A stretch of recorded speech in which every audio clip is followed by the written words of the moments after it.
Assalamualaikum warahmatullahi wabarakatuh.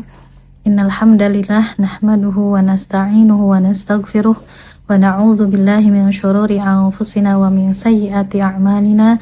May yahdihillahu fala mudhillalah wa may yudlilhu fala hadiyalah. Asyhadu an la ilaha illallah wa asyhadu anna Muhammadan abduhu wa rasuluh la nabiyya ba'da. Alhamdulillah, puji dan syukur mari kita sama-sama panjatkan kehadirat Allah Subhanahu wa taala. Semoga ridho dan rahmatnya senantiasa menyertai kita di bulan penuh berkah ini. Salawat serta salam mari kita sama-sama aturkan kepada kekasih Allah, Habibana wa Nabiyana Muhammad Sallallahu Alaihi Wasallam. Semoga kita senantiasa meneladani apa yang sudah diajarkan oleh beliau dan kelak di yaumul akhir kita mendapatkan syafaatnya. Amin ya Allah ya Rabbal Alamin. Alhamdulillah, ikhwati fillah rahimakumullah. Tidak terasa kita sudah memasuki pertengahan bulan Ramadan. Sudah lebih ya, alhamdulillah. Semoga masih terus semangat dan terus bisa produktif di bulan Ramadan ini. Ngomong-ngomong tentang produktif di bulan Ramadan, tentunya ini menjadi tolak ukur kita di bulan-bulan berikutnya agar senantiasa bisa memaksimalkan ibadah-ibadah kita, tentunya ya bisa mengaturnya dengan seimbang antara kebutuhan untuk kehidupan ukhrawi dan juga duniawi. Nah, kira-kira apakah orang-orang produktif itu adalah orang-orang yang pasti sukses? Ya, bisa dipastikan seperti itu ya. Kenapa? Karena tidak mungkin orang-orang yang malas, orang-orang yang berleha-leha, yang mungkin zaman sekarang lebih banyak scrolling handphone gitu ya, akan mencapai target-target hariannya. Kenapa? Karena tadi kehidupan yang bisa dikatakan produktifnya mungkin akan tidak efektif. Kita tahu banyak contoh-contoh para sahabat ya, Pak Salafus Sholih, salah satunya yang paling mungkin terkenal ya di era sekarang itu adalah sang penakluk Konstantinopel, yaitu Muhammad Al-Fatih. Bisa menaklukkan Konstantinopel itu di usia 21 tahun. Mungkin kita jadi berpikir, kok bisa di usia 21 tahun seperti itu bisa melakukan sebuah perjuangan yang bisa dibilang tidak mudah, tentu tidak mudah gitu ya. Tapi ternyata ada yang mampu dan tidak menutup kemungkinan insya Allah di generasi anak-anak kita sekarang, anak-anak muda sekarang, Gen Z ya, insya Allah bisa mencapai prestasi yang sama seperti Muhammad Al-Fatih. Nah, ini ada tips-tips atau cara gimana kita bisa produktif di bulan Ramadan. Yang pertama adalah luruskan niat, tentunya hanya untuk mencari ridho Allah. Yang kedua, buat goals atau capaian apa yang ingin kita dapat nih di bulan Ramadan. Salah satunya mungkin ya yang pasti hataman Qur'annya beberapa kali. Ada yang udah bikin target minimal 2 kali atau bahkan minimal 3 kali gitu ya. Mudah-mudahan Allah mudahkan ya kita bisa mencapai target tersebut.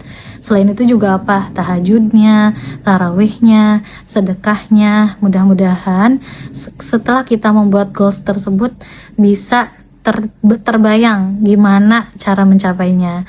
Kemudian yang ketiga, buat jadwal harian dari sejak kita bangun sampai tidur lagi. Supaya apa? Bisa tetap seimbang antara kegiatan yang sifatnya ibadah atau kegiatan-kegiatan di luar ibadah seperti bekerja, membersamai anak-anak kita, atau mungkin quality time dengan keluarga. Itu rasanya tetap harus bisa dilakukan supaya bisa saling support satu sama lain. Kemudian yang keempat adalah definisikan goals kita kepada, kalau yang sudah punya pasangan dengan pasangannya masing-masing, kemudian dengan anak-anak kita, kemudian kalau yang belum menikah bisa dengan teman, bisa dengan saudara, supaya bisa saling menyemangati gitu ya. Misalkan saling lapor nih, kamu udah juz berapa, kamu udah hatam berapa kali. Itu semata-mata tujuannya untuk saling memberi motivasi. Nah, yang terakhir, yang kelima, dari semua hal yang sudah dilakukan tadi tetap harus dieksekusi. Jadi jangan cuma buat goalsnya atau jadwal hariannya tapi eksekusinya nol, ya jadinya kan percuma ya, akhirnya tidak bisa direalisasikan gitu. Nah, mudah-mudahan tips tadi bisa membantu ikhwatifillah semua untuk mencapai goalsnya di bulan Ramadan dan bisa tetap produktif. Tidak melulu ibadah mahdhah, tentunya kita juga harus mengejar ibadah ghairu mahdhahnya. Nah, kita juga tahu ya dalam sebuah ayat di dalam Al-Quran, surat Al-Ra'd ayat 11, Innallaha la yughayyiru ma biqaumin hatta yughayyiru ma bi anfusihim. Sesungguhnya Allah tidak akan mengubah keadaan suatu kaum selama mereka belum mengubah apa yang ada pada diri mereka sendiri. Ini sudah jelas sekali gitu ya. Ayat tersebut sebetulnya sangat relevan sekali di era modern saat ini. Itu menunjukkan bahwa ayat tersebut adalah ayat yang diimplementasikan untuk cara berpikir dengan grow mindset, bukan fix mindset.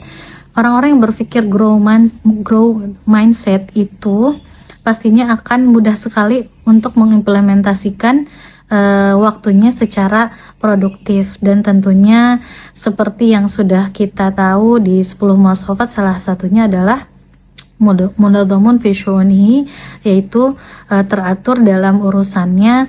Tentunya itu harus dibangun tidak hanya dalam 1 hari atau 2 hari gitu ya, untuk memperoleh kehidupan yang produktif gitu ya, yang tidak hanya di bulan Ramadan. Tentunya itu harus dibangun dengan habit yang memang tidak hanya dibentuk dalam 1 hari atau 2 hari. Nah, menurut penelitian, untuk membangun habit atau kebiasaan yang menjadi ringan untuk dilakukan itu diperlukan waktu 90 hari.